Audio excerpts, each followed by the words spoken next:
श्रीमती सरोज अहिरे.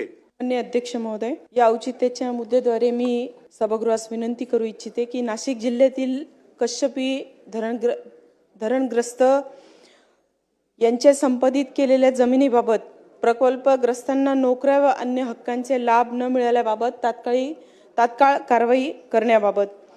अध्यक्ष महोदय, माझ्या देवळाली मतदारसंघातील नाशिक महानगरपालिका क्षेत्रास पिण्याच्या पाण्याचा पुरवठा तसेच देवरगाव, धोंडेगाव, कश्यपनगर व गाळोशी या गावांना सिंचनासाठी पाणी पुरवठा करण्याच्या उद्देशाने कश्यपी धरणाची उभारणी 1992 साली करण्यात आली होती.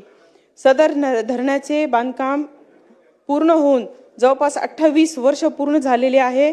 या धरण प्रकल्पाकरिता तेथील आदिवासी बांधव असतील, त्याचप्रमाणे शेतकरी, स्थानिक रहिवाशांच्या जमिनी शासनामार्फत संपादित करण्यात आल्या होत्या. जमिनी संपादन झाल्यानंतरही प्रभावित प्रकल्पग्रस्तांना आजतागायत खालील बाबींमध्ये कोणतीही समाधानकारक कार्यवाही झालेली नाही.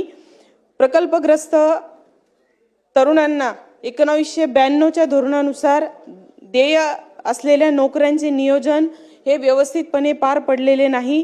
ते प्रकल्पग्रस्त अजूनही महानगरपालिकेच्या नोकरीसाठी वाट बघत आहेत.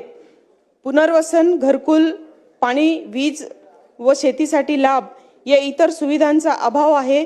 संपूर्ण गावं ही या सुविधांपासून वंचित आहेत. शासन स्तरावर आदेश जारी होऊनही स्थानिक यंत्रणेमार्फत प्रत्यक्ष कुठलीही अंमलबजावणी न होणे ही बाब अतिशय गंभीर आहे. कश्यपी धरणाचे पाणी नाशिक शहरासाठी पिण्यासाठी पुरवले जाते असताना पाणीदान करणाऱ्या या मूळ जमीन धारकांना आजही त्यांच्या हक्कांच्या लाभांपासून वंचित ठेवण्यात आलेले आहे. ही बाब अत्यंत अन्यायकारक आहे.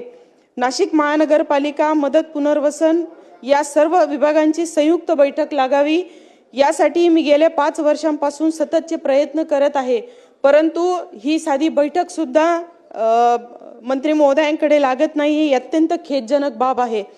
कश्यपी धरणग्रस्तांना नोकरी, नियुक्ती, नुकसान भरपाई, पुनर्वसन व लाभ योजनांची प्रत्यक्ष अंमलबजावणी तात्काळ करण्यात यावी. शासनाने 1992च्या धोरणानुसार जारी केलेल्या आदेशांची अंमलबजावणी संबंधित प्रशासनाकडून त्वरित पूर्ण करून धरणग्रस्तांच्या नोकरीबाबत होत असलेली दिरंगाई, मानसिक व आर्थिक होत असलेली अडचण दूर करावी, ही माझी या औचित्याच्या मुद्द्याद्वारे सभागृहास विनंती आहे. धन्यवाद. येथील रावळगाव येथील गट क्रमांक 407/1 हा महाराष्ट्र राज्य शेती महामंडळ मर्यादित मालकीच्या जमिनीतून औद्योगिक क्षेत्राकरिता साठवण तलावासाठी याचं काम सुरू होतं. सदर जी काही परवानगी ह्या कॉन्ट्रॅक्टरला मिळालेली होती ती तलावाकरिता मिळालेली होती, पण गेल्या 3-4 वर्षांपासून इथे अनधिकृतपणे स्टोन क्रशर हे त्यांनी सुरू ठेवलेलं होतं आणि अनेक कोटीचं शासनाचं त्यांनी महसूलचं नुकसान केलेलं आहे. माझा स्पेसिफिक प्रश्न मंत्री महोदयांना हा आहे की गेल्या 3 ते 4 वर्षांपासून कुणाच्या छत्रछायेखाली हा स्टोन क्रशर सुरू होता आणि ह्या निष्काळजीपणाबाबत जी काही प्रशासनाची चूक झालेली आहे, कारण कुठलीही परवानगी महसूल विभागाची नाहीये, MPCBची नाहीये, कुठल्याही सक्षम प्राधिकरणाची परवानगी न घेता सर्रासपणे गेले 3-4 वर्षांपासून हे स्टोन क्रशर सुरू होतं आणि ही जागा जी आहे ही औद्योगिक विकास महामंडळाची आहे. तर आपण या कंत्राटदाराला याचं जे काही कंत्राट आहे ते त्वरित रद्द करून त्याच्याकडून अधिकची आपण सांगितलंय की दंड त्याच्याकडून जवळपास 1 कोटी रुपयांच्या वर आपण दंड त्याच्याकडून आकारला आहे, पण गेले 3 ते 4 वर्षांपासून सर्रासपणे त्यांनी जे हे अनधिकृतरित्या चालू ठेवलेलं आहे त्याच्यासाठी अतिरिक्तचा आपण दंड त्याच्यासाठी आकारणी करणार का? त्याचं कॉन्ट्रॅक्ट कॅन्सल होणार का?